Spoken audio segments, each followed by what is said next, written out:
Hey folks, we are back. New beat here with Aegis and Jag as we are getting ready for the next map here in the Questline Open between Dice Gaming and Dysfunctional. And this should be another really interesting match coming up.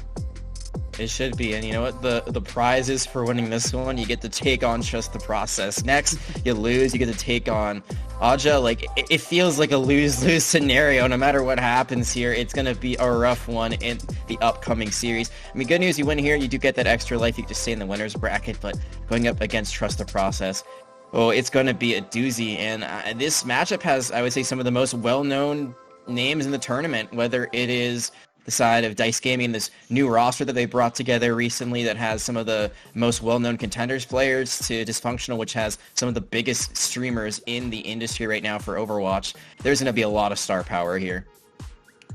There absolutely is. It's just littered with names that are well known throughout the Overwatch community. I'm really excited to see how these tank lines stack up against each other. I think that will be an interesting way to look at this match to see which tank line is creating, more space, more room for their team to move forward and allow those extremely strong DPS lines the space they need to operate. Yeah, and I really quickly want to make a bit of a change to what I said earlier. I think I had said incorrectly that I believe it was Necros is the only currently active member competing in contenders. That is not true. Cry obviously is in Wisp, but J-Bubs as well is currently active. So there are a few, members of this streamer team that are more oriented towards the player side. But one thing that we had all talked about before on the pre-show was, can Dysfunctional be flexible? So I think that's the biggest question kind of on our mind going to this. We saw that Dice Gaming, they can play basically everything, had some mixed results against Bay State, but they were at least able to flex to those different compositions. Specifically, the double shield is one that I think they need to work on. We don't know what Dysfunctional really can bring out. I think their tank line seems pretty flexible for what I know from the footage I've seen of these players previously. But it's kind of the big standout streamers, but I'm not sure really how deep their hero pools can go. And there's a difference between, all right, I can play this in a comp game on my stream versus can I play this in a competitive match against a very well-organized team. Yeah, I wonder if it's going to be a lot on the tank lines of Dysfunctional to be there to flex, to kind of enable the Caffrey Widow and things like that, or playing around Red Shell, things like that. Are they going to be leaning into allowing the tanks to try and carry that flexibility, or are we going to see these players that are well known for a specific one or two heroes, sometimes a little bit more, are we expecting them to move over? Yeah, I think it's going to be definitely on the tank line to be kind of the ones that are adjusting here. I think that J-Bubs and Guru both, have pretty good track records being able to play multiple heroes. I think Guru, when I mostly think of them, I think of D.Va in particular, and I think D.Va kind of is hit or miss right now with the meta. You can try to force it with Wrecking Ball. I still think Sigma's the better option just because then you can protect your backline a little bit better. But I really think it's going to be protect the Kefri. I think that's going to be the strategy here. Widowmaker is a very feast or famine DPS character. If you're hitting headshots, it's just a walk in the park. If you've got a Mercy pocket, especially becomes a lot easier. But considering that she is in a weaker form than she used to be with less of a health pool, she becomes much more vulnerable to dives, especially if there's a Tracer that comes out.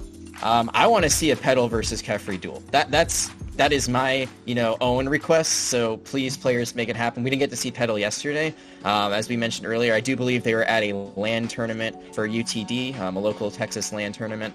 But here, I believe they should be in this matchup here today. We did get confirmation about how to say their name at least, so that is good, though I believe we've been saying it correctly. Anyway, yeah, I want to see that hit scan matchup. I think it'll be one for the record books. Honestly, you can sign me up for that duel any day.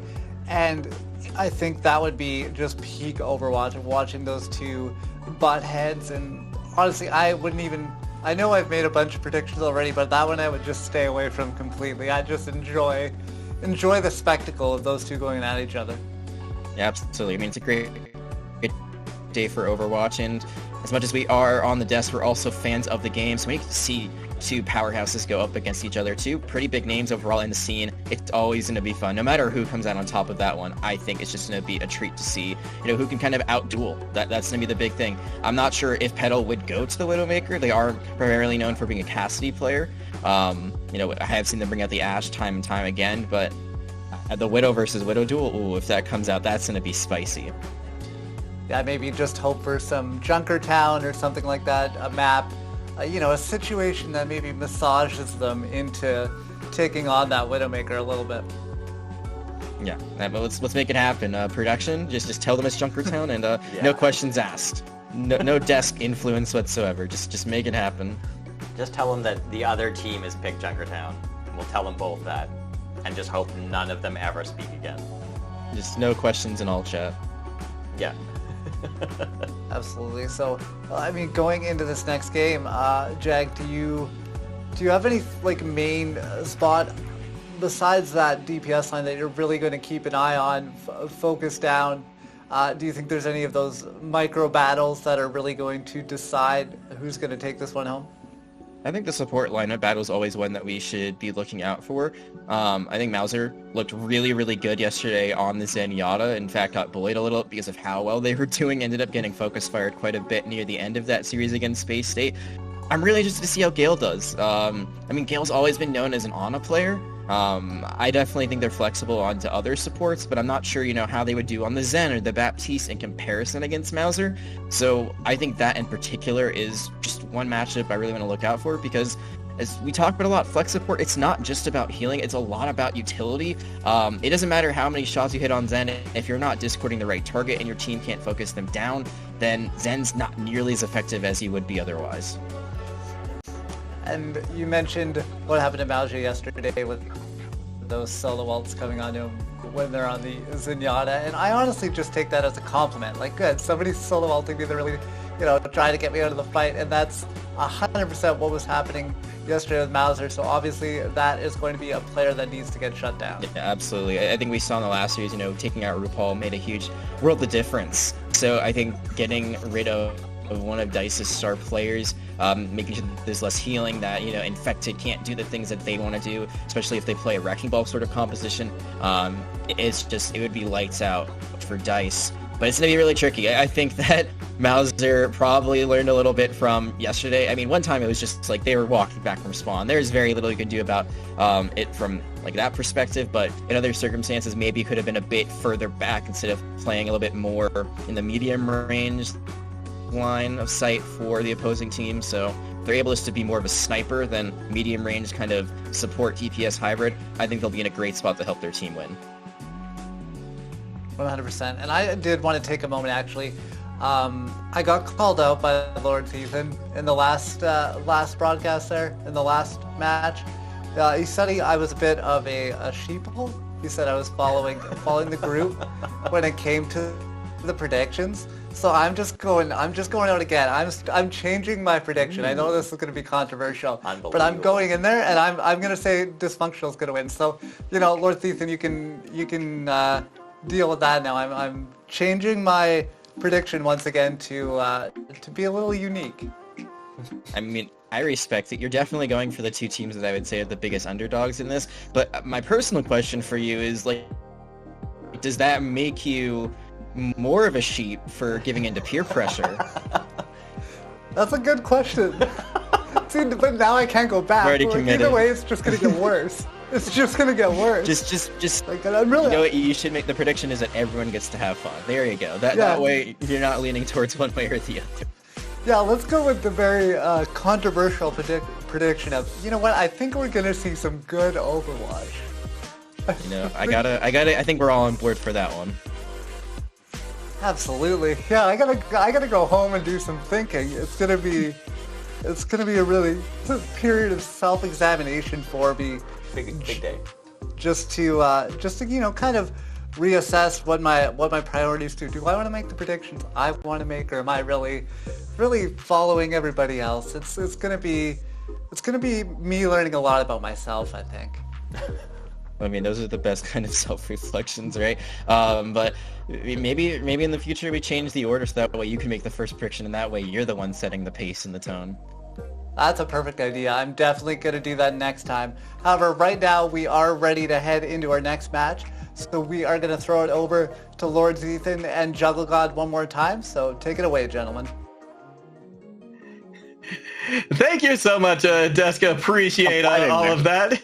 And newbie, you know what? I'll join you. I was going for Dice Gaming, but you know what? I'll be the sheep this time. I'll follow your lead and swap my prediction over to Dysfunctional as well. Thank you once again for throwing it back to us, LordThethan. Welcome back.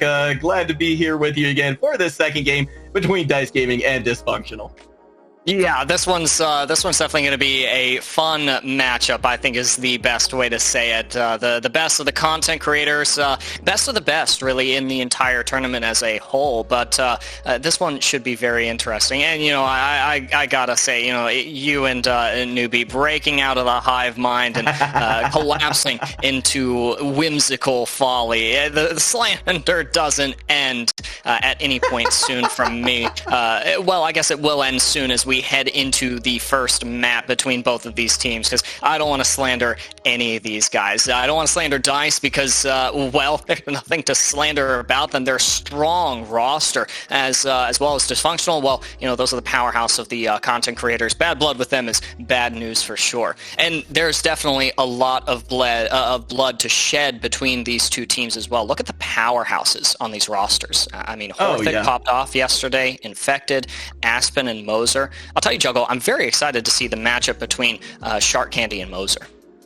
Yeah, this is going to be a fantastic matchup. I mean, there's so much to like about this. Like you said, we've got this support duel that could potentially happen right between Candy and Moser.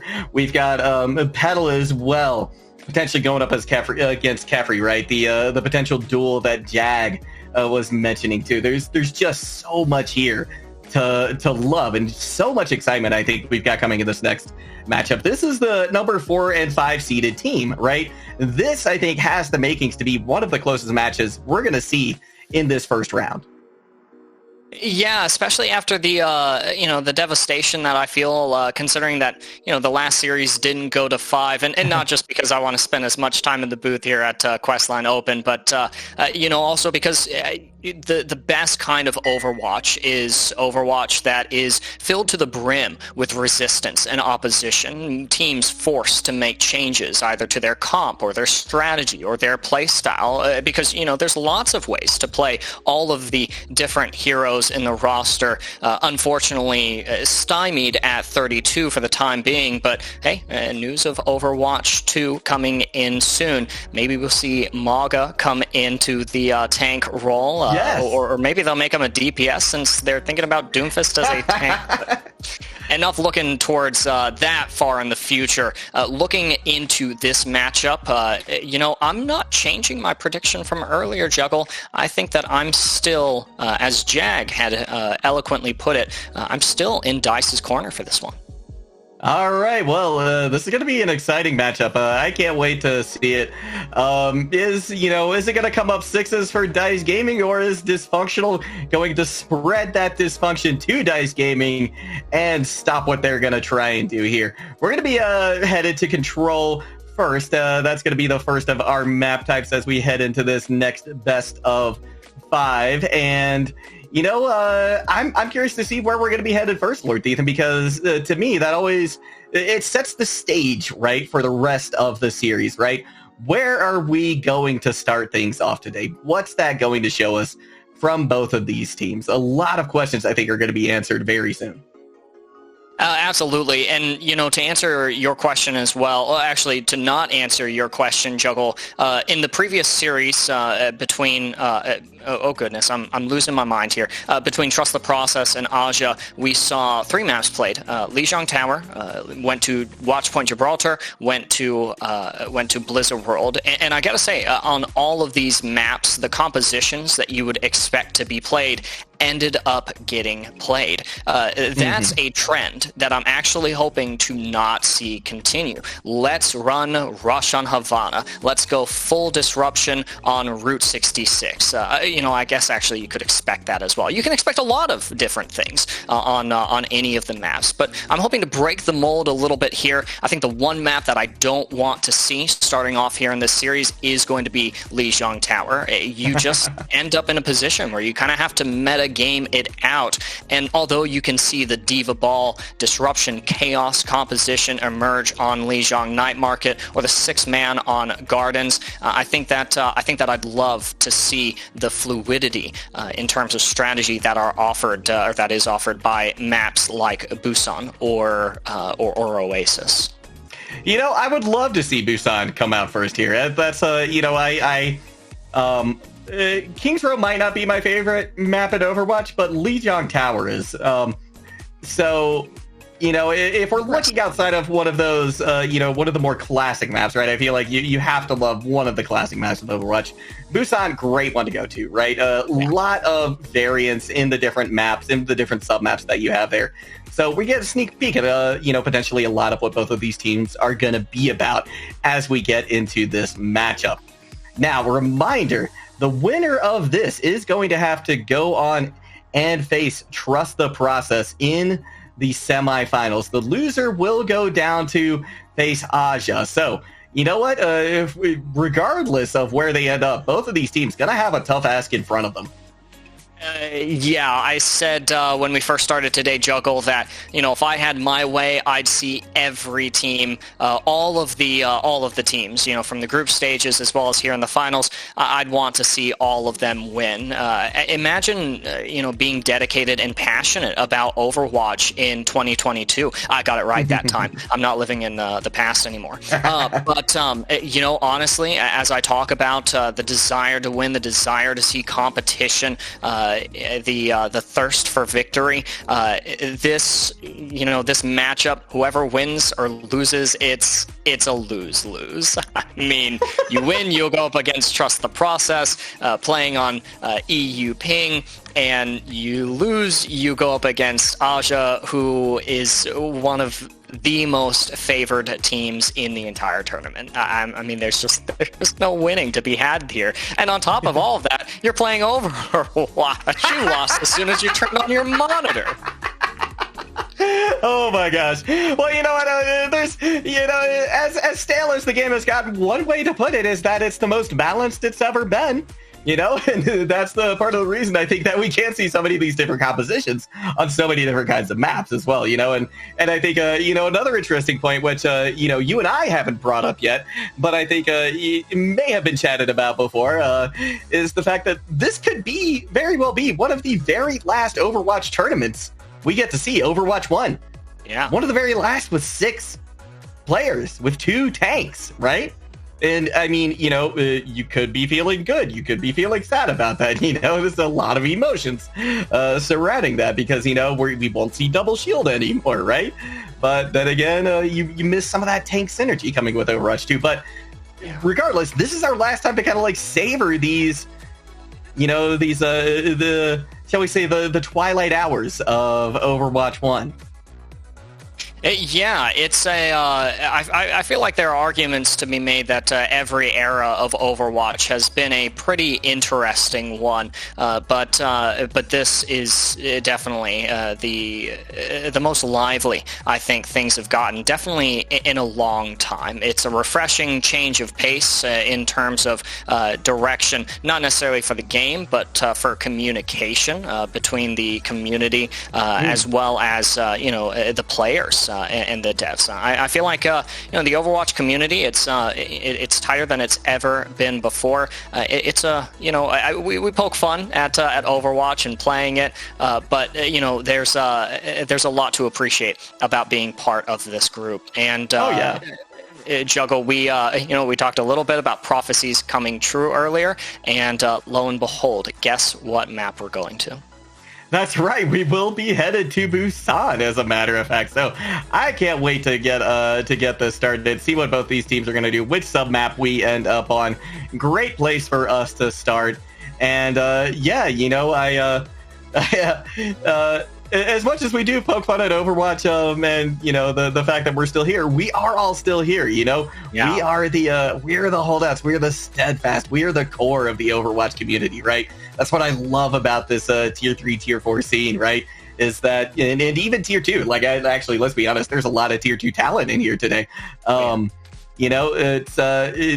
is the thriving. These are part of the community. These are the hardcore members, the ones who are, your ride and die Overwatch fans, and I'm here for it.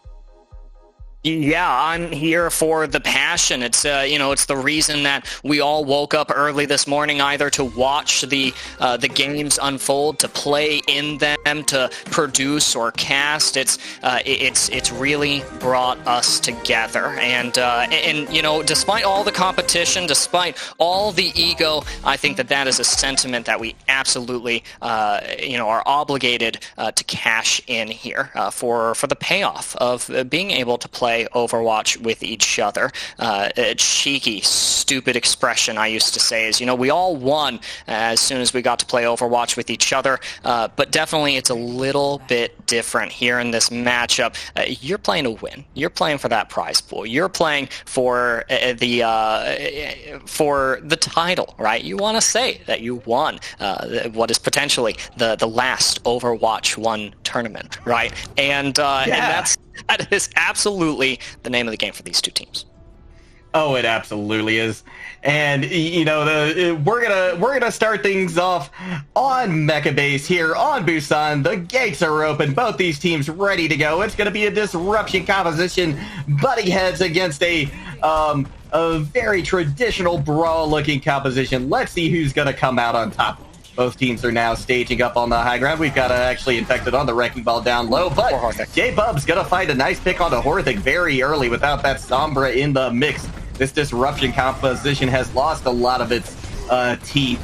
J-Bub's now going to charge over towards point to start to get a little bit of point presence there as well. Necro's looking to build up this blade. Infected down and out for the count now as well.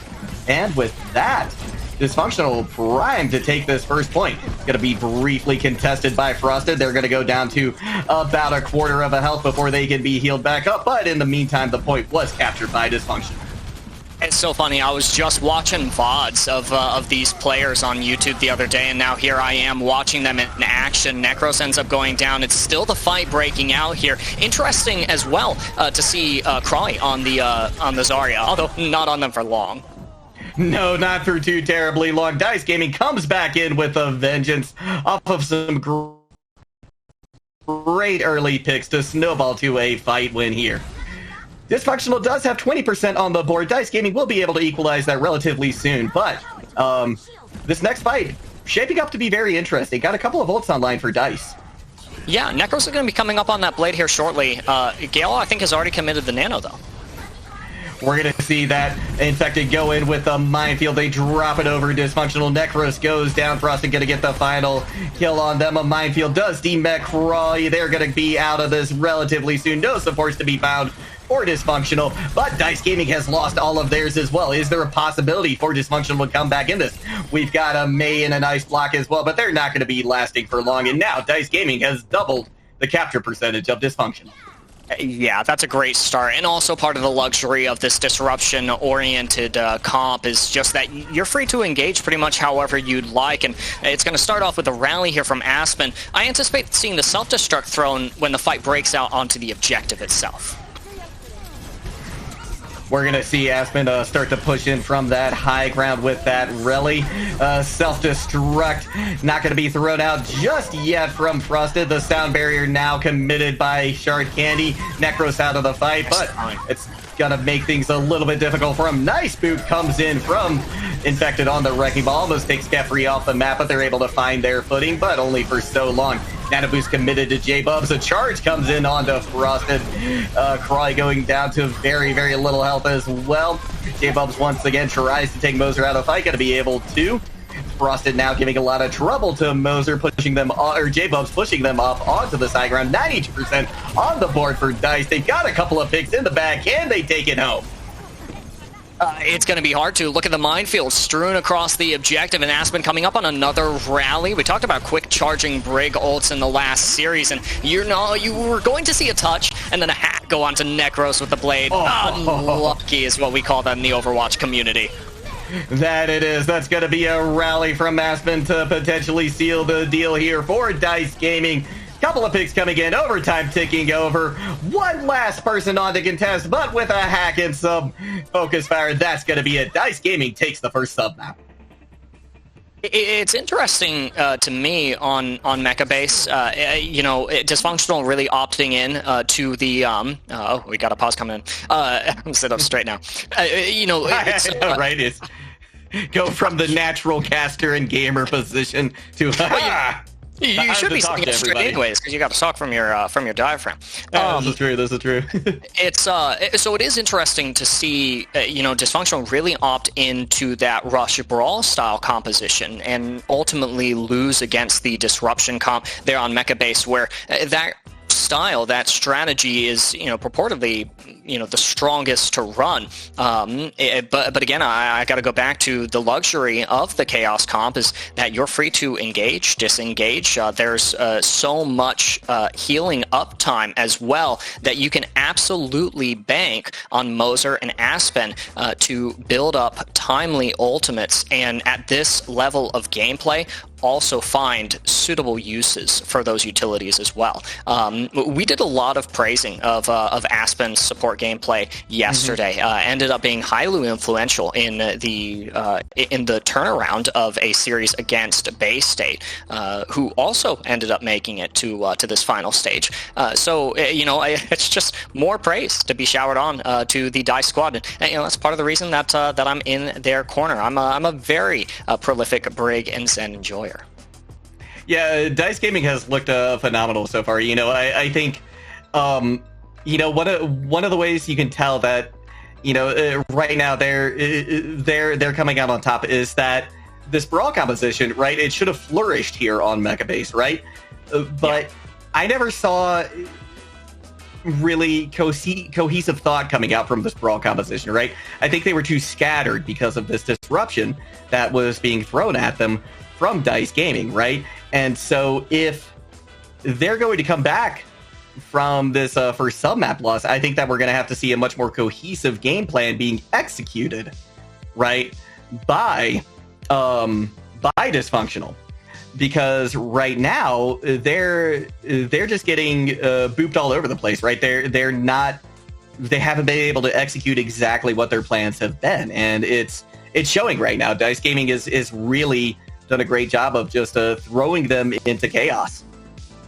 That's your win condition as the disruption comp goes, and you've got plenty of explosive potential as well. Self-destruct, minefield, pulse bomb, as well as an EMP from Horthic to boot. Absolutely destructive potential on the side of Dice Gaming already off the bat. You bring up an interesting point, Juggle, and this is something that as long as we're paused, we'll have to save it for later. You got time. You can finish your point. I'll briefly mention that it is interesting. This is the dream. I mean, the stream team, right?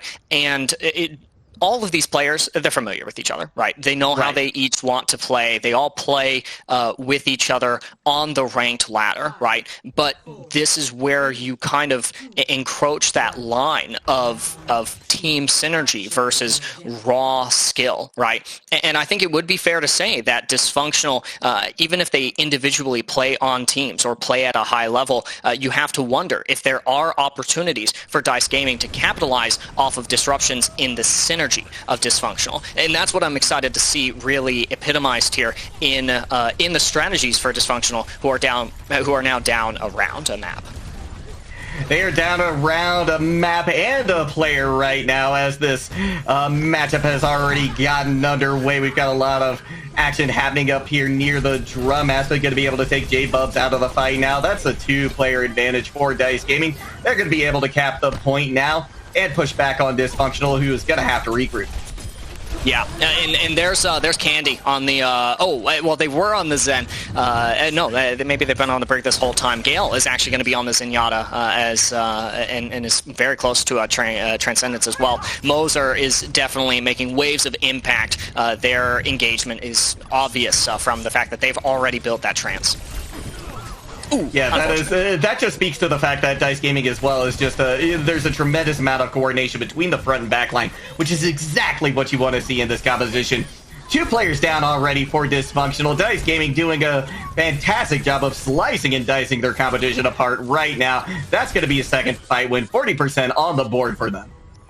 The matchup between between these teams is interesting enough, but even then, when you peel apart the layers in this series, there's a lot to observe. In particular, I've mentioned a lot of support gameplay this afternoon, but I'm definitely looking at the matchup between Gale Adelaide and Moser, as well as Necros, who's now under the duress of the hack from Orthic. Yeah, that's brutal right there because they got this blade burning a hole in their pocket. Gale Adelaide going to be taken out of the fight early on. Moser forced to pop the Transcendence. Now with several members of Dice Gaming getting a little bit low, but it's going to be Infected coming up with a kill onto Necros. Caffrey not going to be anywhere to be found either, and Dice Gaming once again coming out on top. Dysfunctional can't find a fight win.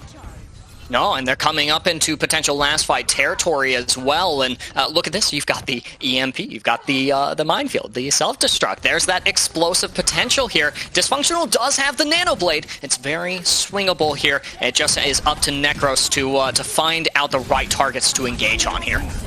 The EMP is going to land, and it's going to land hard, though. Support's out of the equation now for Dysfunctional. Just one member left on board and alive. Overtime taking over. Dice Gaming will take this first map against Dysfunctional.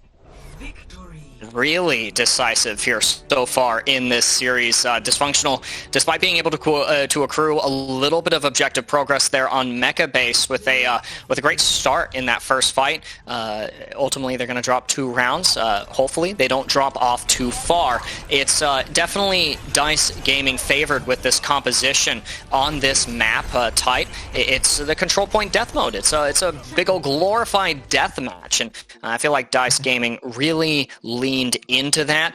Now, Dysfunctional, as we talk about team synergy and whether or not it is present or stronger than that which would be found in Dice Amplify, I think we'll really get to see the answer for that question present itself as we head into those more team-based map types.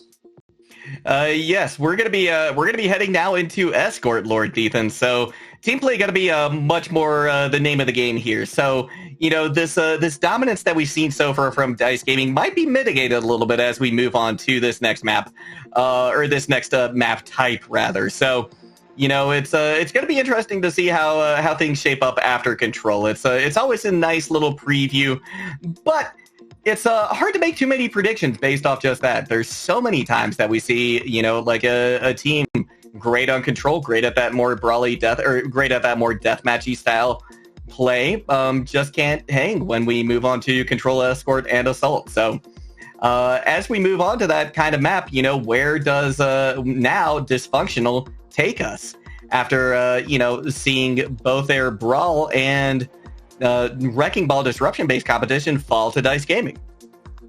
I want to go someplace with a view, somewhere with long sight lines, long angles, someplace that you could really just sit in, or sit someplace and really take in the scenery of heads for Kefri to pop off on a hit scan or sniper character. We got to see Kefri briefly on the Cole Cassidy.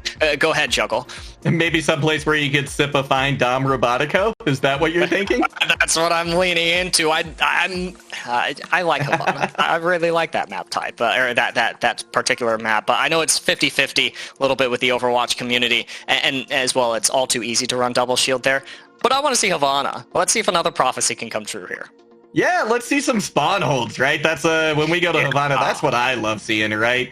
I think it's just such a fantastic strat, such a great place to do it. You don't get to do it very often in Overwatch, so you got to take that opportunity when it presents itself. I think, this you alluded to this earlier. This is such a this particular matchup, such a star-studded matchup, right? Kefri. Yeah. Red Shell, Aspen, Petal, these names are just, they're, what's the word I'm looking for? I think you're trying to say infinitely better than me. Yeah, well, they are that, for sure. For me, I'm not sure if you were saying that about yourself. For me, they absolutely are. But Pinnacles, not Pinnacles. What am I looking to?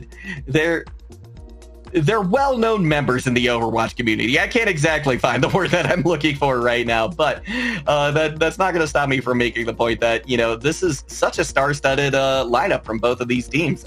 it's going to be exciting. It already has been on Busan, and I can't wait to see more.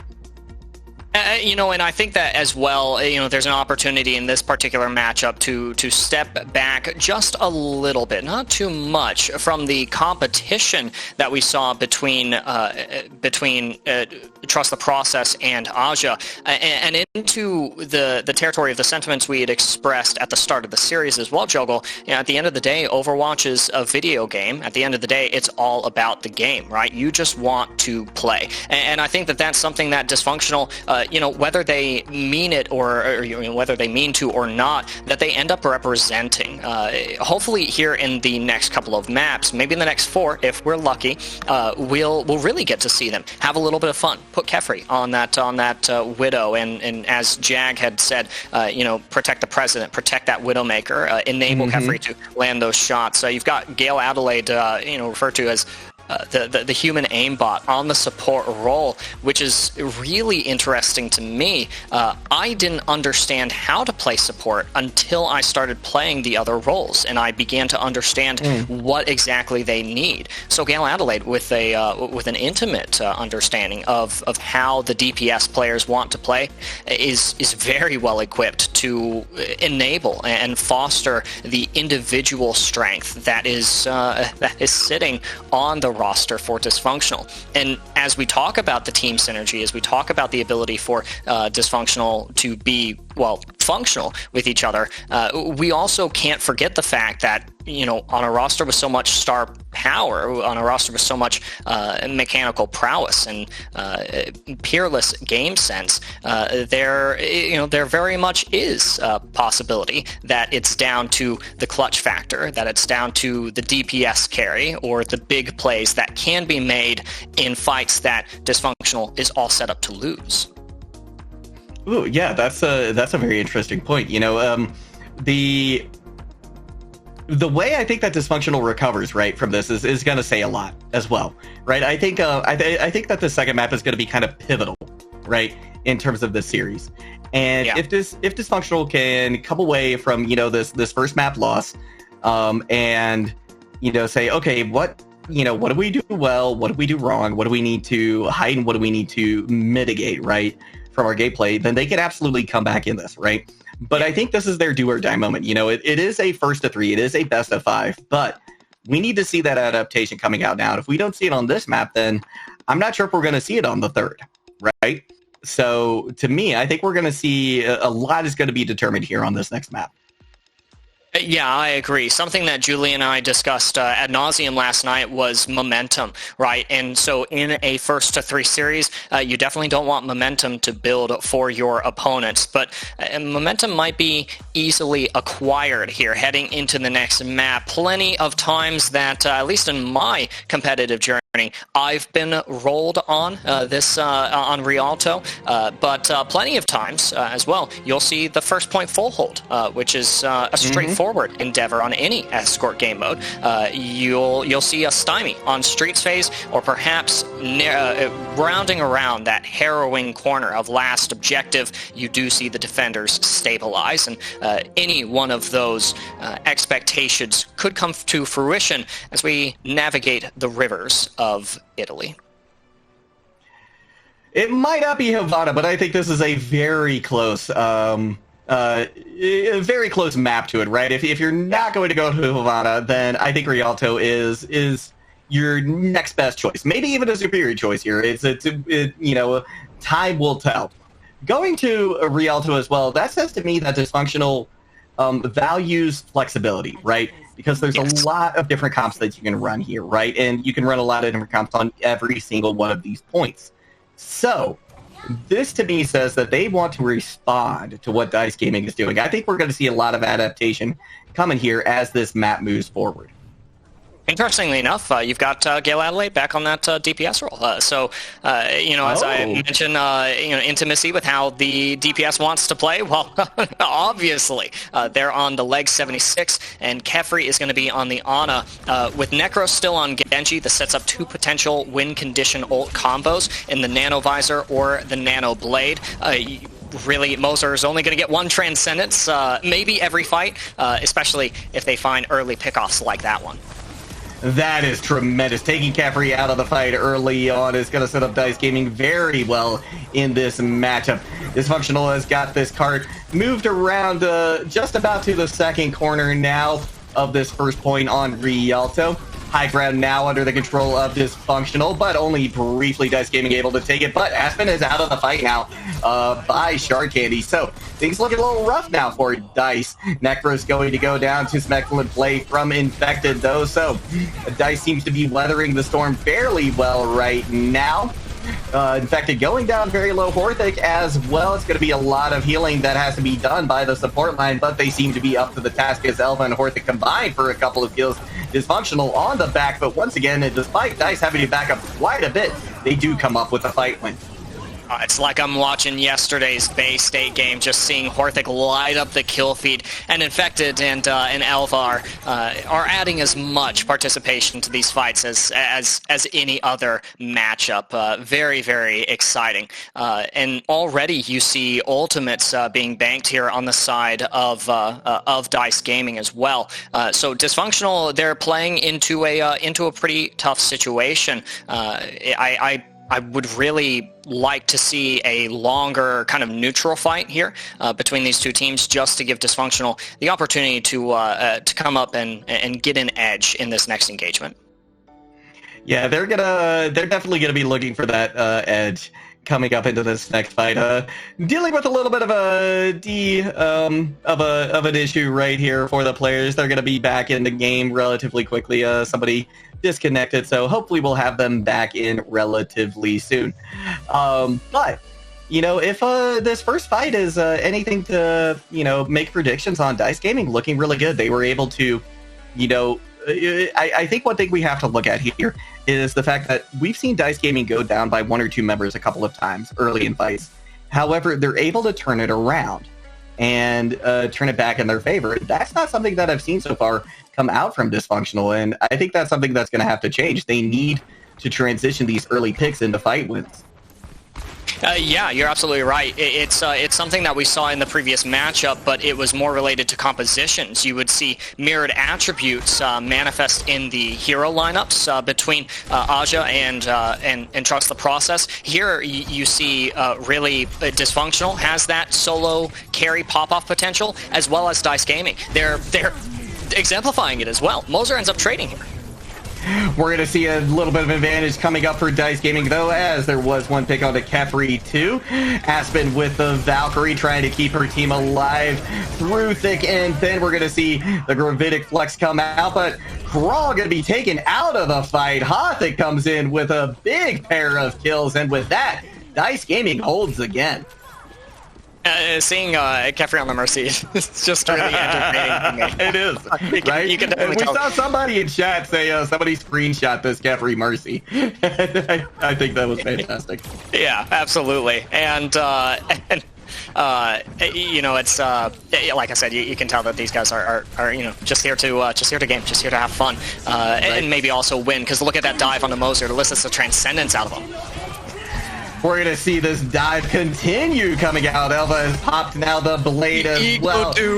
Oh, that's going to be huge picks coming out for Dice Gaming. And now there's just a minute left on the clock for Dysfunctional to get something together and try to push through first point. Yeah, that's a tough fight to lose. I gotta say, Elva with the ego dupe onto Necros there feels a little bit bad there, but Necros is coming up on the blade themselves with Kefri close to the Valkyrie. You might be able to see the Valk blade combo, especially since Candy is now on the Moira. Interestingly enough, not my favorite support hero, not gonna lie, but that is a lot of sustain here that Dice Gaming has to cut through. Easy to do when you have the Echo.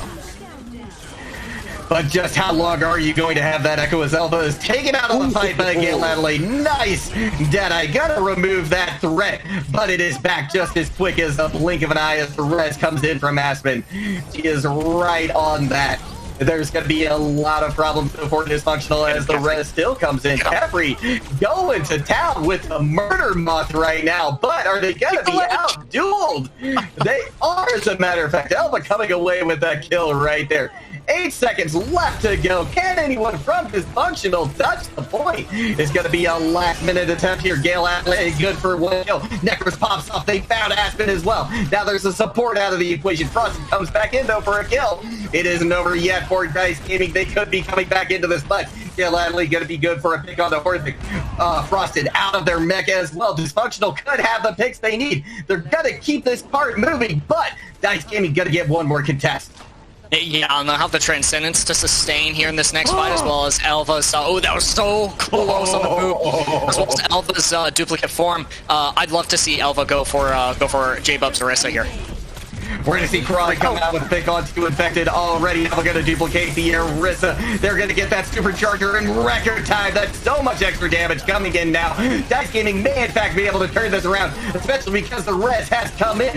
In fact, with the minefield, gotta catch Caffrey out. Shark Candy trying to keep as much alive for their team as possible. Can they push this card right over these last couple of meters? It's not even a couple, it's just one. Elva has found the pick. The stick comes in as well. That's gonna be good. And with that, Dice Gaming primed to hold right here. Just a few staggers left to go. Overtime gonna tick over, and that will do it. Dysfunctional just about capped first point.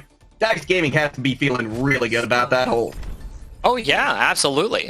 Because pushing first point Rialto with the Chaos Diva ball comp, that is we talk about using something like double shield to simplify issues that might be difficult to solve. The same thing can be said about this disruption comp on attack Rialto. It's exceptionally powerful, really on almost every map, which is why we're getting tired of it, as well as Echo. But Alpha's really making it work. It's funny, Juggle. We mentioned last series that we were going to get to pay a little bit closer attention to the DPS lines for Trust the Process and Aja, and that didn't end up happening as much as I wanted. Well, we're getting our fill of the DPS action this series. Alpha on the Echo, Horlick on the Tracer, as well as Necros and Gale Adelaide being able to pop off, albeit in small, more limited moments, but still, finally the blade is drawn from its sheath by Necros, and it gets Aspen out of the fight, who has been proactively reviving not just a target, but the right one to help Dice swing these fights. So it's still some meaningful plays coming out from Dysfunctional. We just have to see it really accumulate into a good defense here on Rialto. Yeah, that's really going to be the name of the game, right? They have to coalesce this defense into something really, really solid here. I mentioned before that I think this is really the do or die time for Dysfunctional, right?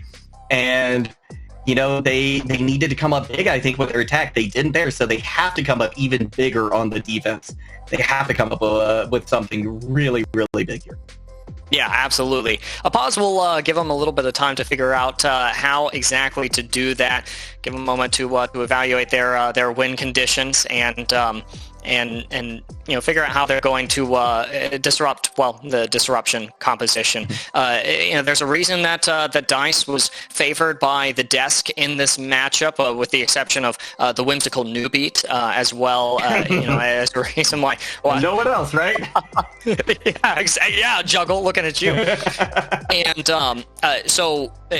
they're just looking good. They're playing clean Overwatch. In fact, the chat saying they're scared of EU. They don't want to drop to the lower bracket and risk that run-in with really Aja or Trust the Process. Again, the outcome of this series is really a lose-lose. I feel like Trust the Process as well. Just talking about the name for a second, it feels ominous to me, right? It's like the anime villain or something, like the corporate anime villain, like Trust the Process. I don't know. There's something ominous about that, and having to go up and face them potentially after coming away with a win here in this matchup. So that's going to be quite the game, right? Both of these games are going to be quite the game, I think, regardless of which team ends up facing which team in the next step of this tournament. But we're halfway through Rialto now, right? and we're not going to get to see the second or third portion of it. We're only going to see the first point of Rialto, and is that enough time for them to find their footing? Right? Are Dysfunctional going to be able to come away with a cohesive plan here and a cohesive process? We continue to see them getting all of their plans just wrecked by Dice Gaming. Going back to just the individual skill from Dysfunctional, I think that they can figure it out. I have, despite that I've admitted, I'm looking at Dice for this victory here. I still have every ounce of faith in Dysfunctional to bring it back. You mentioned, anime villains kind of coming out of this tournament. Well, I'm gonna argue that there's an anime arc in the making here. Top 10 anime comebacks of all time. I expect to see Dysfunctional in a Watch Mojo vid any day now, because I think that they can bounce back from it. It's really going to be up to big plays from the DPS players, from Necros and Gale. Kefri, if they're able to get back onto that DPS role for the next map, onto that Widow, and honestly, part of what has to be beaten here is going to be the supports for Dice Gaming. Aspen and Moser are absolutely terrifying to go up against. You look at Briggs in a lower bracket or lower competitive bracket, and you're like, this isn't enough healing. Well, anything is enough healing when you've got Aspen and Moser on the support lineup. Oh yeah, that is absolutely true. They have been standout players so far for Dice Gaming. I mean, they have enabled Infected to get away with literal murder, right? In Dysfunction's midst, right? So they've just done a fantastic job, and I'm excited to see what this attack is going to look like. I think it's going to be devastating coming up here. Infected already rolling in through Dysfunction, trying to get a little bit of ult charge, trying to push them back, trying to make it so that Dice Gaming really only has to win 2 fights here, right? If they can push back against this double shield composition really hard, then they can make this a 1-2 fight affair. Yeah, and Dysfunctional is already at a little bit of a disadvantage here. That double shield composition, it's not the best response to a disruption comp. There's, what are the barriers for, right? There's 8 different angles around you from Dice Gaming, and they're already benefiting from those angles. Look at those cash-ins. Oh yeah, Infected absolutely going ham right now with this wrecking ball. Aspen gonna be able to get the res off. 3 members down for Dysfunctional. They are going to have to come out very quickly if they're gonna have any hope of stalling out this point. We're gonna see a Roadhog lurking in the shadows with a hook, seeing if they can find somebody at the last moment. They push out. They're gonna get booped away briefly by Infected. Now Horthic trying to take an off angle. It's gonna be Infected once again, rolling in, trying to find a pile driver, trying to find a boop to get this Dysfunctional team off the cart. Frosted going to eat the business end of an anti-nate. Croy going down very low though, as is J Bubs. 2 off tanks now. Gonna be the front line of Dysfunctional. Moser though out of the fight. They had that. Another Nico dude coming along. There's gonna be a huge self-destruct though. Catching 2. That's gonna be Kefri and Shark Candy out of the fight. Nothing left for Dysfunctional to do. That's gonna be Dice Gaming going up 2-0 in this series. What a fun series it's been so far. Both these teams are having fun. You can tell that Elva's kind of having the time of their life here on the Echo, with the constant care and attention of Aspen on that support lineup. We mentioned aggro support play styles in the matchup between Trust the Process and Aja. Here's the attentive support play style.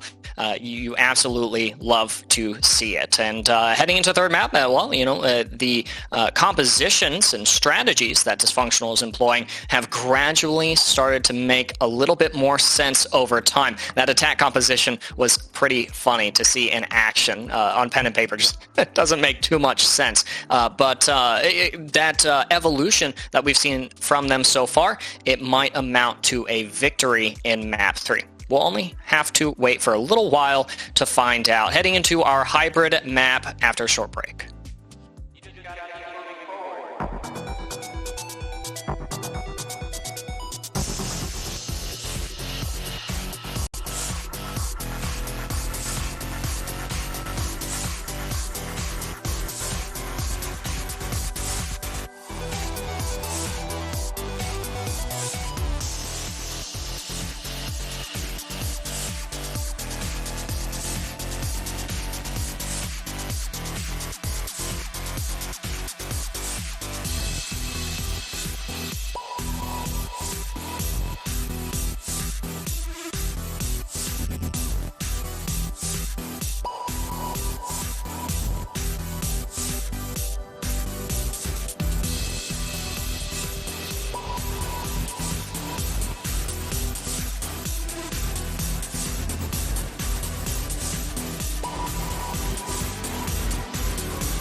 Well, LordThethan, we may have started things off a little different on this second map, but we could be ending them the exact same way as we did that first matchup. We are going to be headed to Blizzard World for our third map for our hybrid pick. And, we talked about how on Rialto, this map, flexibility, I feel like, is the name of the game. I think you could say the same thing about Blizzard World. It's a good map for a variety of compositions. I don't expect DICE to change their strategy. They are committed to the Diva Ball composition, and whether you have Aspen on the Mercy or the Brig, there's a lot of value that they are currently attaining with this strategy. I'm very excited to see Dysfunctional evolve as well. Like I mentioned before the break, I'm eager to see them really opt into those individual strengths of their roster and find as well as exploit opportunities for individual agency. I want nothing more than to see Kefri start popping heads for Necros to get the care that they need to get 6K with the Nano Blade. I want to see a Genji 1v6 and it actually work for once. Something I haven't gotten to see really at all over my Overwatch career. And so that's what I'm really looking forward to here on Blizzard World is just that the individual strengths of Dysfunctional kind of accentuated, and as well for DICE, keep it clean out there. Yeah, I think the name of the game for DICE has been divide and conquer, and I don't anticipate seeing any change in that general overall strategy as we move into Blizzard World. But I said before that that second map I think was going to be pivotal, right? And we didn't see a big change coming out from Dysfunctional, right? And in fact, I think we just saw DICE Gaming getting stronger. So I think now more than ever, we need to see a massive shift in the approach that Dysfunctional is bringing to this game, either compositionally or in the way that they're approaching every single one of their fights. Because right now, DICE Gaming, like I said, it's like, yeah, we haven't even seen their final form yet. They just keep getting stronger. As you would really expect of any of our top 8 teams here in the finals. DICE, they didn't have I guess arguments could be made either way, but at least in my opinion, they didn't have as easy of a time in their bracket. Definitely incurred a close matchup in Bay State, who also made it to top 8. So the expectations for DICE is you're absolutely on the mark is that they will continue improving over the duration of the series, and as the amount of teams that they will have the opportunity to compete against is constantly reduced, they will as well be able to figure out how to adapt to the different play styles, right?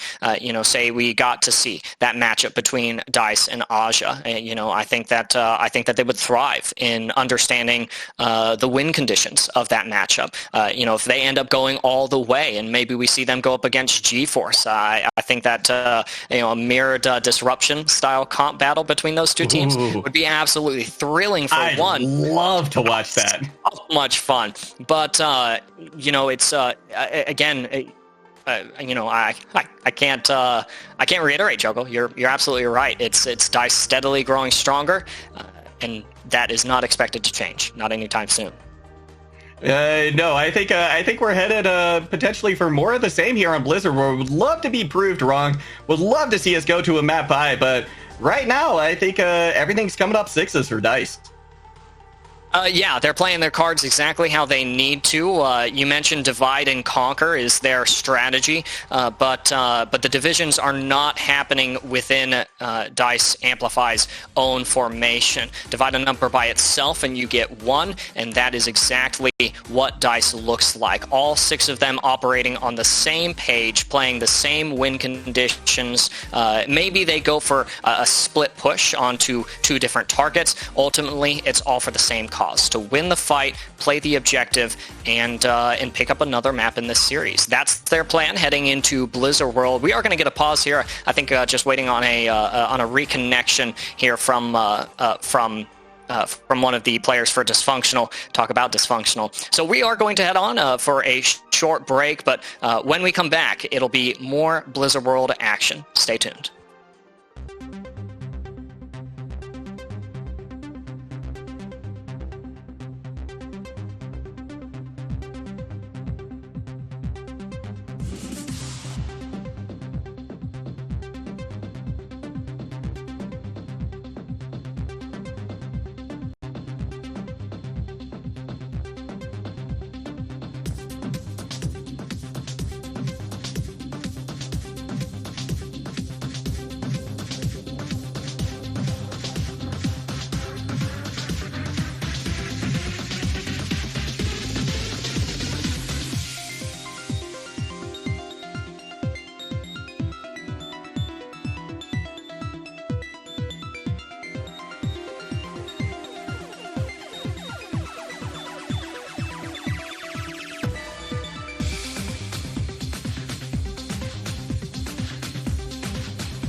Welcome back, everybody. We have all of the players in the lobby. Everybody's connected and ready to go. Blizzard World got to be the next stop on this Overwatch Open, Questline Open.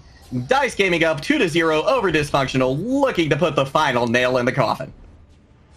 Yeah, and there's 6 coffins actually to fill, and I think that Dysfunctional has a nameplate for each one of those, or rather, they have a coffin designated for them. It's going to be Moser, Horthic, and Infected, putting them 6 feet under. And I go back again. We've gotten to see this map twice today. I'll never complain about that. I love Blizzard World. Say what you will about Blizzard and their balancing, absolutely abysmal, but the map design, sound design, the visuals, that's beautiful. It absolutely is. Dysfunctional rolling out now for what could be their final attempt here, or final attack on Blizzard World, hoping to make something of this. They're going to be rolling out once again with this double off-tank look. Yeah, we got to see the double shield comp earlier this afternoon, but this kind of poke composition from Dysfunctional, I'm really liking that. There's plenty of CC here to slow down Infected for sure. Yeah, there certainly is. Croy and J-Bub is going to make it hard for Infected to get done what they need to do. We're going to see them briefly take a nap, but they're going to wake back up and get into the fight post-haste.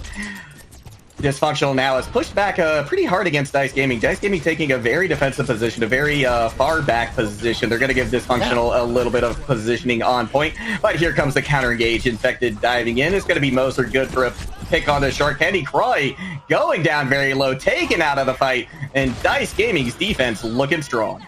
Nice connections there from Elva as well. I do like seeing Kefri on the Ashe for sure, but the rotation from Dice there onto that upper high ground above the point, that was absolutely the play to make. Nano still ends up being committed onto J-Bub, so this means that there might be a stabilization to be found here in that position by Dysfunctional. Oh, I spoke too soon. Oh my gosh, yeah. The support duo of Moser and Aspen once again coming in clutch for Dice Gaming. Pair of huge picks right there. Yeah, and as well, Dice is rewarded for their proactivity in these fights with a handful of ultimates. It's once again, it's a tough situation. Dysfunctional is playing into a little bit of at a deficit. The Nano expended really to no avail, but you do have Croy doing hog things in the backlines of Dice Gaming. That's exactly what you love to see. Oh, max range hook doesn't quite connect. Not quite right there. It's going to be Tracer eluding that hook just barely. Gonna see Bob come out on the point. They're gonna be briefly dissuaded from shooting that gun for a moment, but gonna pop right back up and get into it. Frosty getting close to this Gravitic Flux. It's online right now, right as that rally gets ready to is popped by Aspen. Infected out on fight. Frosty going very low as well. This could be Dysfunctional coming away with the map win, or with the fight win that they need. Or if it's not going to make it easy for them, though, as Croy is taken out of the equation.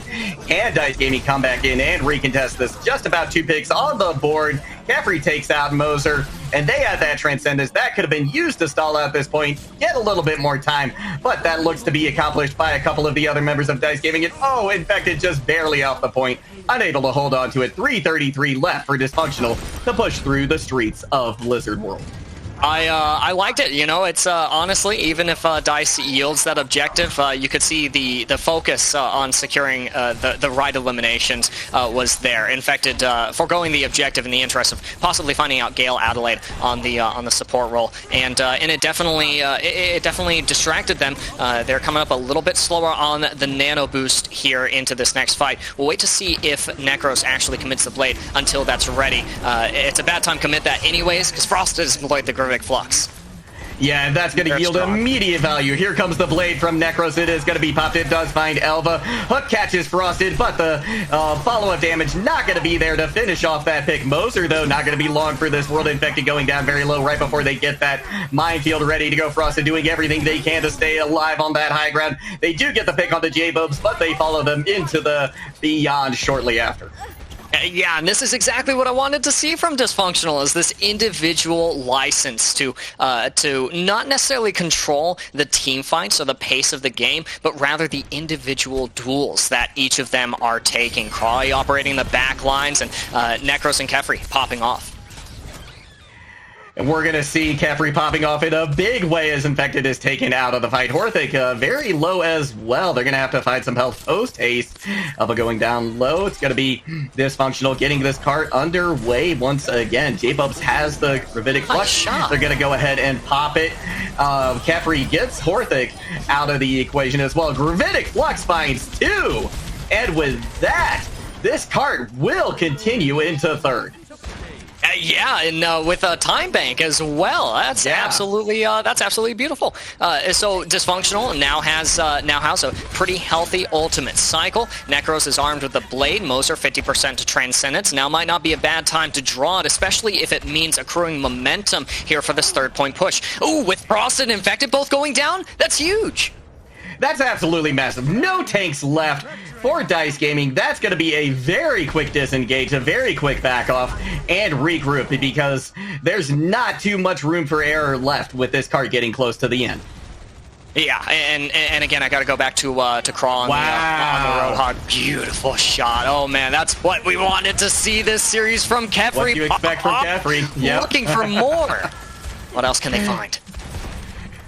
Not going to be anything at the moment. They do find Horthic, throw a dynamite after them, but that Tracer is going to scoot away pretty quickly. Rez does come out onto Crive. Hook is going to land as well. Frosty going to have to back off and use that kinetic grasp to try and stay alive. J-Bub's going down very low, but the card has been stopped and stalled out now by Dice Gaming.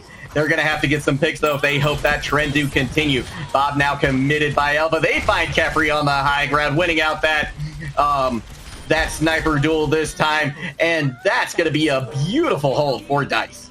Wow, yeah, beautiful indeed. Not only the connections, but again, the Bob placement is absolutely impeccable. One of the things to really appreciate about Ash's position in the power rankings of the DPS lineup is just how, over time, the Viper, her rifle, has felt better and better, and Elvo really shows it off here. That they certainly do. They're going to have to show off again, but never mind. Elva has taken them out of the fight. No opportunity for that to happen. Aspen does get the res, though, so maybe we will see some more fireworks coming out from that Ash. Horthic now trying to find an opportunity from an off angle to push in. Infected, though, going to be able to get the final blow onto Necros. And oh, look at how unfortunate that positioning was for Gale. Caught out in between a mine and a hard place known as Wrecking Ball. Yeah, it says I'm safe here. I'm on the mini pack, and I've got cooldowns ultimately to no avail. The follow up there from Dice is phenomenal, and as well, that's part of the win condition. Again, they're all on the same page here, and they're all banking a couple of ultimates as well. It's kind of a prolonged fight here. Dysfunctional may be holding in a position that they shouldn't have been. At the very least, it gives them a chance to reset and make some changes to their composition. You do see Craw on the Diva now, which I think is going to be helpful in pursuing and dissuading Infected from the way that they're playing currently. Yeah, that certainly could have that kind of effect on Infected. At least that's going to be the hope for Dysfunctional. Infected eating the business end of an anti-nade this time around, goes down to about half health. Frosted looking a little rough at the moment, but they're going to be able to get the kills. The res does come in. Kefri now looking to see if they can win out this Tracer duel with Horthic. This is getting really close. They are going to be able to take the win right there, but a trade is on the board as well. Infected has the minefield on board. Kefri with another pick. Can they find Moser? It's not going to be the case this time around. Minefields find another victim. Overtime ticking over. Necros trying to find some value on point. The mines have disappeared. There's an opportunity for them to come away with something, but it won't be in the cards this time around. That's as far as the cart will get for Dysfunctional. Yeah, for third point, but that is some pretty good progress, especially considering how things had gone on Rialto. Understanding at the same time that Kefri was having the time of their life on the support role. Now, with the Peacekeeper and the Viper in their hands, maybe we'll see the Widow's Kiss as well. There's individual license in these duels. Kefri comes out on top of a lot of these 1v1s, and it's not only fun to watch, it's also rewarding for Dysfunctional. So as we talk about how DICE enables each other, how Aja in the previous series is focused on that teamwork, right? You've got Candy on the Mercy to make sure that Kefri has that competitive edge in these matchups. So Dysfunctional, the name might not be well suited. They are steadily becoming more functional. Just as DICE Amplify is looking stronger and stronger as time goes on, Dysfunctional is doing the same thing. It's so funny. It's a 2-0 right now, but we'll say something about one team. At the same time, it's also true about the other. Yeah, you're absolutely right. Dysfunctional has really started to find their footing here on Blizzard World. If they can continue to ride this momentum that I feel like they built up during their attack, we could very easily see a map 4 and 5 because they have started to make the adaptations that they've needed to make here.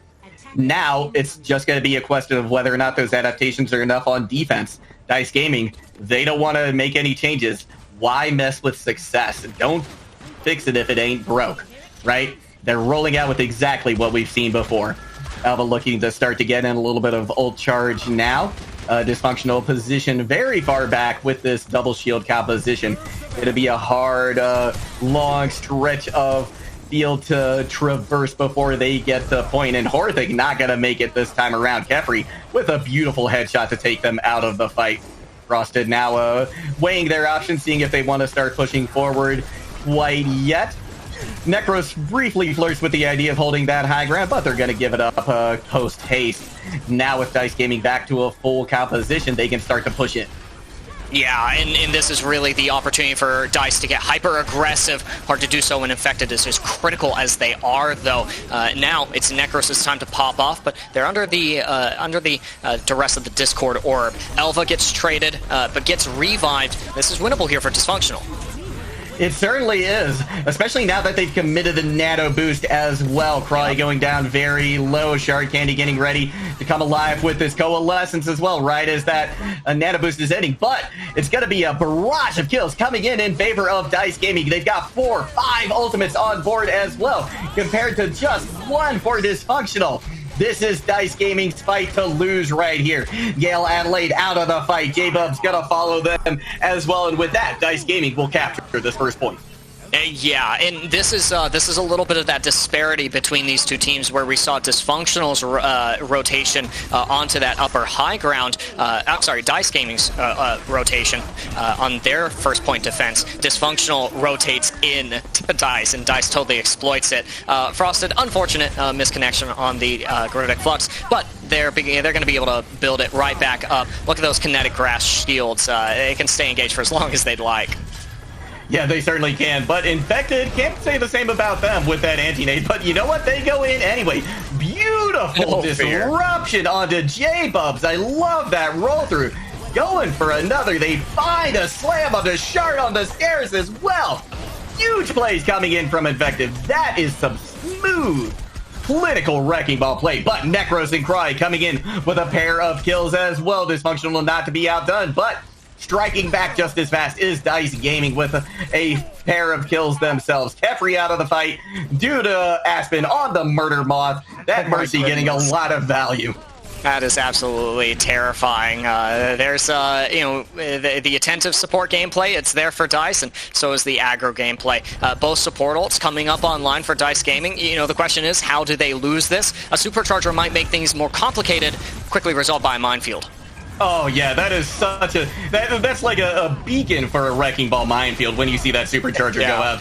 It's like that with the supercharger as well. You just pounce on it. But speaking of pouncing, that's exactly what Dysfunctional is doing right now. Aspen with a Valkyrie tries to get something going, but she's picked apart relatively easily by Dysfunctional. A couple kills do come in favor of DICE Gaming, but I think it's going to be too little too late. Moser does pop the Transcendence, though. They're not going to let this fight go. They're continuing to try and push this, seeing if they can turn a disadvantage into an advantage. The card still getting progress. 4.59 meters left to go, and Frosted out of the fight. Gale Adelaide takes a trip back to spawn as well. They had the nano boost ready to go. That's crucial for DICE Gaming to have taken it out of the fight. But Dysfunctional going to come away with the hold here.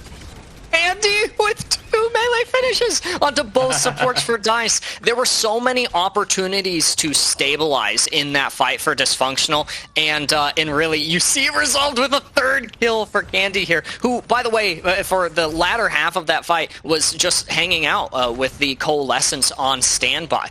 So the cool thing is that despite its relatively quick generation, they're going, I was going to say they're going to have it for this next fight.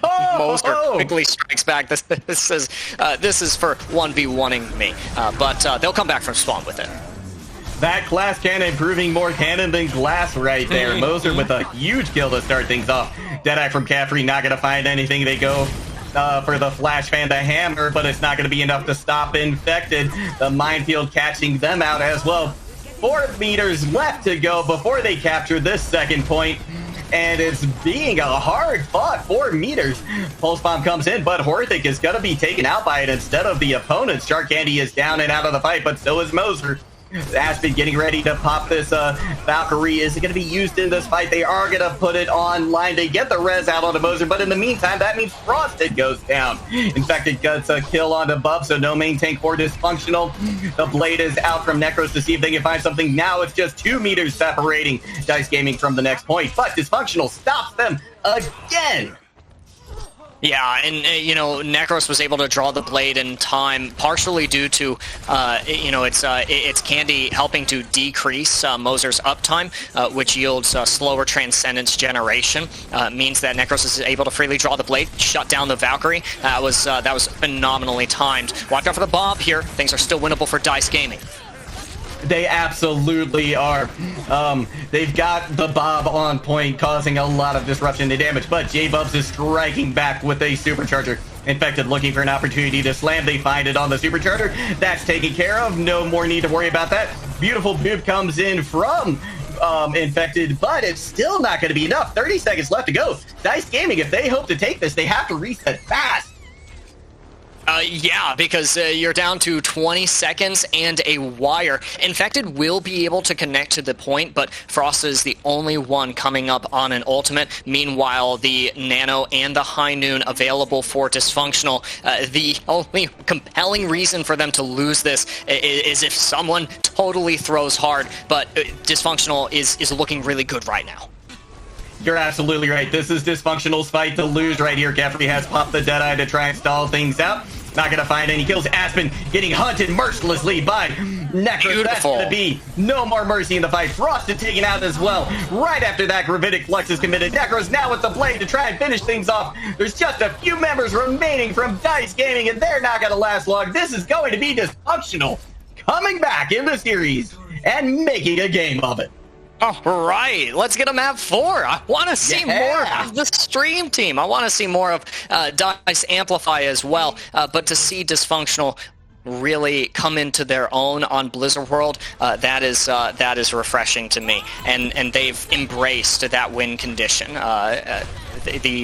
Just taking agency, taking matters into their own hands and resolving any issues that arise. Great mid-game adaptation, mid-series adaptation coming out from Dysfunctional. They haven't equalized the series quite yet, but they're poised to do so heading into our next map type. That is going to be the Assault game mode, much beloved by the Overwatch community. I cannot imagine how thrilled the stream team is to play this. I don't think that means what you think it means, LordThethan. Much loved indeed by the Overwatch community. There's a reason we're not seeing it in Overwatch 2, and that is definitely due to its popularity. I'm sorry to be the bearer of bad news, probably for the millionth time, LordThethan, but Assault will be going the way of the dinosaurs, and I don't think anybody's going to be digging up those bones. So, we're going to be seeing Assault. This may be one of the very last times we get to see it, and it's going to be Dice Gaming with the map choice this time around, someplace they haven't really been yet so far in this series. And, I don't really have a good idea of where to go here if I'm Dice Gaming, to be perfectly honest. I'm a little bit stumped, and I'm curious as to whether or not they are as well. Well, there's an obvious pick here for Dice Gaming heading into 2CP. Is there? Oh yeah, absolutely. You want to take Dysfunctional to Horizon? Oh wait, sorry, that's a competitive map pool. Sorry for briefly. You know, again, I'm trapped in 2020 as we established earlier. Hook, line, and sinker. You got me. Back in the good old days. The only available maps are going to be Temple of Anubis and Volskaya and Hanamura. I think that really all of these maps can be fully utilized by the strategies that DICE is using to find fight win after consecutive fight win, and I think that they're at a really good advantage here. You know, now that I think about it a little bit longer, I do think there's a place that they go. You inspired me with your Horizon Lunar Colony suggestion, LordThethan. And after considering the options, I think that Volskaya might be the choice to make here. I think that plays to the dive strengths a little bit stronger than either Hanamura or Temple of Anubis. Okay. Honestly, I just want to see 2 CP played. That's I wanted. I wanted a map 4. I wanted to see Dysfunctional take on DICE Gaming, an absolute giant in this tournament so far. So to see it all come to a head here on map 4, potentially leading into map 5, I'll be excited regardless of where we end up.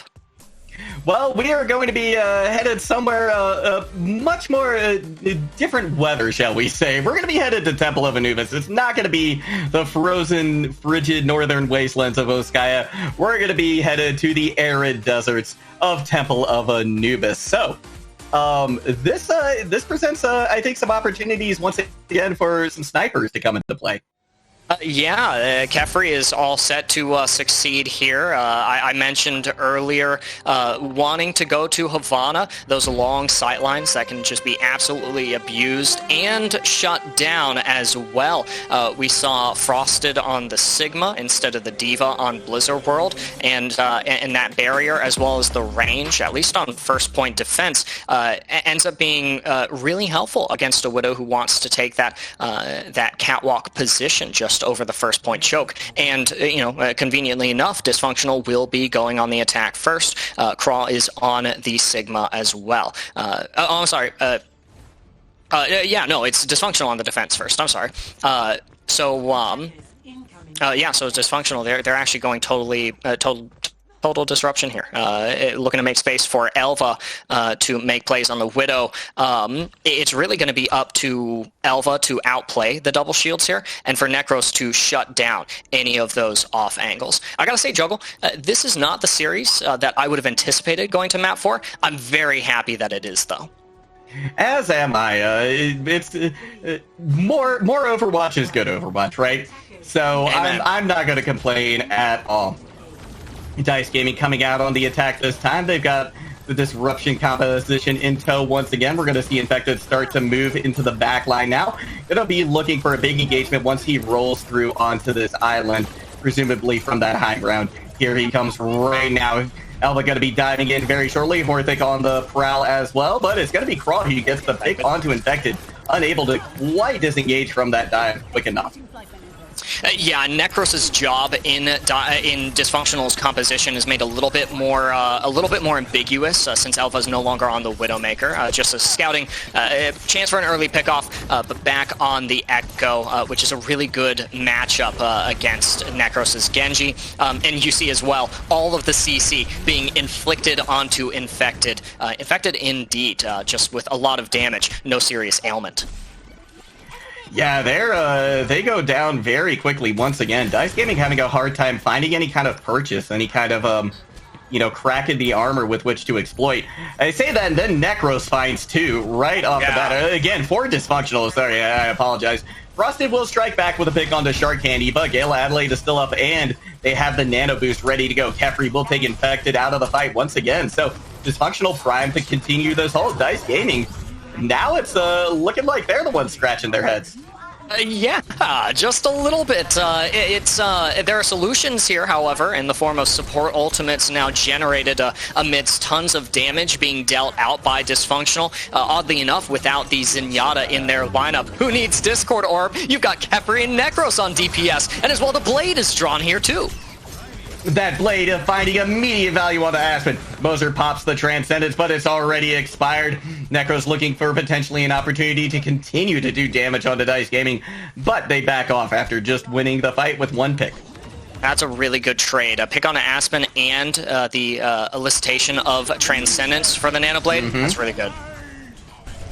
We're going to see the Gravitic Flux now committed in response to the dive coming in from Infected. Aspen pops the Valkyrie once again. Crawley looking to see if they can continue to survive. But Orthic nice pulse. Strikes with a couple of picks with a Pulse Bomb. That's going to be Dice Gaming making mincemeat out of Dysfunctional. I love that Elva keeps echoing or duplicating the Genji. That is so funny to me. You couldn't catch me ever doing something like that. Partially because of a total lack of mechanical skill from me, but you know it's resulted in fight win after fight win here. Where you normally want to see a duplicate onto the tank, Elva's really making it work. Ultimately, Dysfunctional still had a really good hold on that first objective. 4 minutes in the bank for a second point hold. Both support ults online. They're looking pretty favored here in the next series of fights. Yeah, they certainly are. Frosted, the only one with an ultimate on the side of Dice Gaming, and you know, it's typically not going to be an ult that finds kills. It's usually just used for kind of clearing space, and so, you know, with nothing really in the pocket for Dice Gaming, this is going to be tough. Infected gets caught out early. They end up rolling in with about half health due to getting stunned by Kefri on the way in. Speaking of Kefri, Orthic going to win out the duel this time around. Both support ults committed now by Dysfunctional. Necros pops the Blade. Moser out of the fight right after the Transcendence expires. Looking to see if they can find more value, but Infected has gotten into the backline and found Adelaide. J-Bub is going to be able to get one of the supports out for Dice Gaming as well, though. Just one support online for either team at the moment, but it's going to be Dysfunctional coming away with the lion's share of the kills and the spawn advantage. Yeah, and as we head further into the afternoon, we really see Dysfunctional able to wake up a little bit and capitalize on plenty of opportunities. That was Frosted almost getting staggered for a second time, and that is a lot of time bled out of this time bank here for Dice Gaming. 3 minutes for second point attack. It's really not as much time as you would like. You wanted the momentum heading into this next fight, and there it is, a pick on a Necros. That's going to start things off in a huge way for Dice Gaming, but they need to get the rest of the picks coming in fast off this because the respawn advantage is huge. A massive sleep onto Hordic. The nade comes in as well, but he's able to recall out of it, barely surviving with his life. It's going to be Kefri finding the dead onto Elva, taking them out of that duplicated Echo form, but in the meantime, this Dice Gaming has gotten 2 ticks on the board. We're going to see a pick onto Moser that could be crucial for Dysfunctional because they have the spawn advantage. Shark Candy comes up with a couple of kills. Necros combines as well, and what could have been the end of this map for Dice Gaming is in fact not that at all. That's a support hero right there. I was really excited, Juggle, to see the matchup between Candy and Moser. Both of them are brilliant Zenyatta players, and instead, for all my patience, I'm rewarded with a Moira v Ana matchup. But the funny thing is that I can't be disappointed about that. The defense is stable for a little bit longer, and this is meaningful for Dysfunctional. That it is. The support lineup going to be doing a lot of work right here. Nano committed right before Gale Adelaide taken out of the fight, and that is going to be crucial to the success of this defense as Necros has to, but they're going to have to get back to point as Dice Gaming is quickly capturing it. Infected going really hard with that Winston, but they eventually have to back out. I think this is the first time this series that we have not seen, or that we've seen Infected opt out of the Wrecking Ball. There's so much pressure onto them. They've been identified by Dysfunctional as part of the win condition. So Dysfunctional, again, the name is not really suitable. They're becoming more and more functional, and now it's Dice Gaming, like you mentioned earlier, really struggling to find an answer, especially now Frosted's out of mech, though. That's tragic.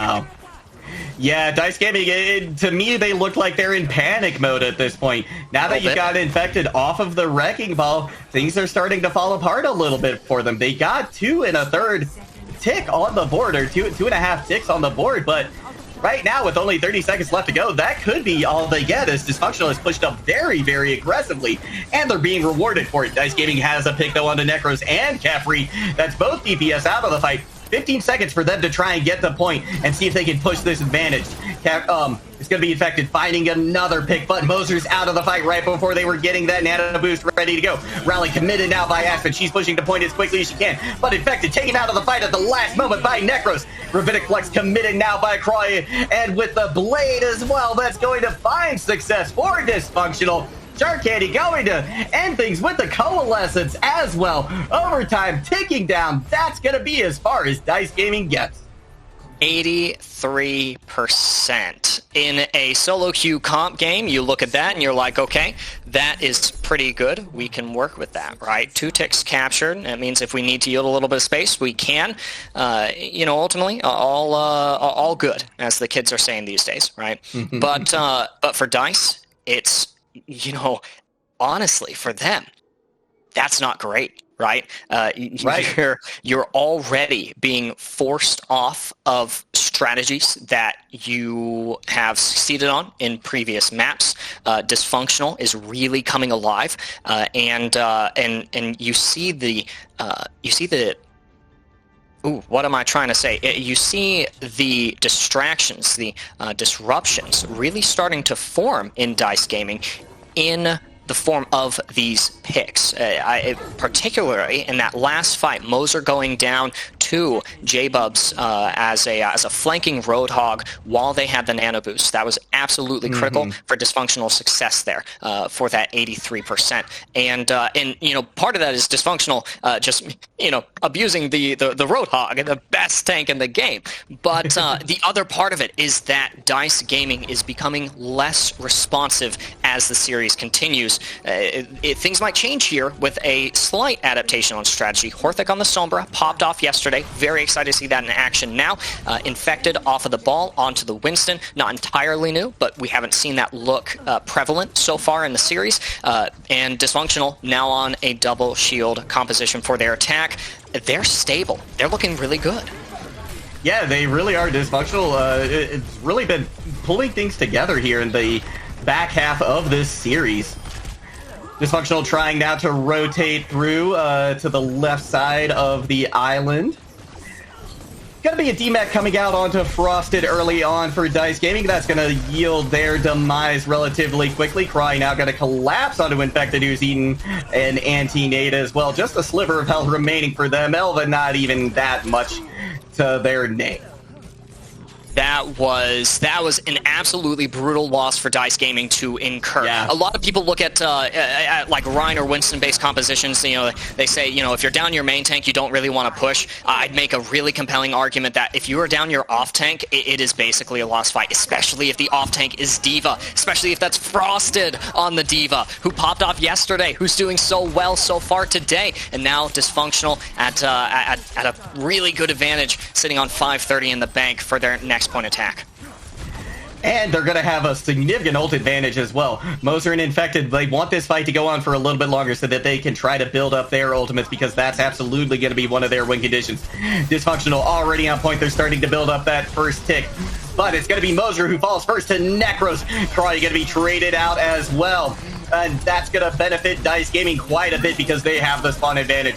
Rez is going to come in as well onto Moser. Elva going to be able to take Kefri out of the fight. Necros now asleep on the job. Oh, that's unlucky. Gale Adelaide taken out too by Elva. Now we've got a battle furiously happening underneath the point on the Mega Health Pack. Hack going to come out onto Necros. They're going to be taken out of the fight. And with that, Dice Gaming will hold. Oh, and crucially, Juggle, they hold all objective progress. Totally stymied in that last attack. Dysfunctional is going to have to reevaluate their next approach, especially considering that they've only got the Deadeye currently to work with. I would actually like to see Kefri sit on that for a little bit longer, get Kron to come up on this Gravitic Flux, and see if they can thwart Elva's Blade here. Oh, it comes out early, though. Yeah, there's no stopping it now that it's been unleashed, and it is fighting tremendous value. Dysfunctional picked apart at the seams. Well, Juggle, you know how you counter a brilliant Genji player? With another brilliant Genji player? With a better Genji. That's exactly right. And I was looking to fill that role. Can't say for sure yet if they are better or not. We've seen too much of Necros over the years to justify that assertion. But at least for now, they're doing exactly what they need to do. And look at this, Dice Gaming. They're coming into this next fight with an EMP. If Crawl goes for a Flux, that is a great shutdown ult. Oh my gosh, they're going to hit him with the EMP right off the bat, though. 5 players caught in it. 4 go down almost immediately. Huge fight win for Dice Gaming. Yeah, and only the EMP and the Valkyrie expended as well, right? Yeah. So you look at the EMP or say Orisa's Supercharger, BAP, Amp Matrix, and those are really powerful ultimates. Part of the reason is because it enables the rest of the team to generate ults of their own. Look at this, Elva's already 75% to another blade. That is absolutely insane. That's the win condition heading into this next fight. After the self-destruct kills maybe 2 or 3. Oh, or no one. Not going to fight anybody this time around, but in fact, they get to pick up the slack, taking Gale Adelaide out of the fight. They had the nano boost, but it's not going to be part of this fight. And Dysfunctional actually looked like they're just going to back off. They're going to lick their wounds a little bit and try again. I do like the swap onto the Hog as well here as they get a little reset here. They're looking to temper the aggression of Dice Gaming here. That they are, but Dice Gaming is gonna have none of it. Moser, though, taken out of the fight, but they did get the nano boost off. Necros, though, finds a couple of big kills. Make that 3. This could be all over for Dice Gaming. They do have the respawn advantage, though, and they have taken Shark Candy out of the fight. Gale Adelaide, the only support left. Orthic, able to take J-Bubs down, too. Huge anti-nade hits Necros and Croy as well. That's going to cause them to fall back. Kefri tries to get something going with the Deadeye, but all they're going to be able to do is D-Mech Diva, and that's not going to be enough. Oh my goodness, what a hefty investment for not even another tick of progress. That's really unfortunate for Dysfunctional as they mount their next attack. And now it's going to be Crawl with a swap on the tank line to the Zarya instead of the Sigma. I couldn't possibly argue with the direction. It's going to keep Gale Adelaide a little bit more safe. And as well, that's a lot of damage to be pumped into Elva and Frosted in particular. Yeah, this is very odd. I mean, when was the last time we saw Hog Zarya? I feel like that was briefly meta for like a month in 2020, actually. We're gonna see a nice anti-nade hit several members of Dysfunctional, though, and that's gonna be the go button for Infected. Elva gonna jump in and try and catch some of the action as well, but they back off as Dysfunctional keeps on rotating.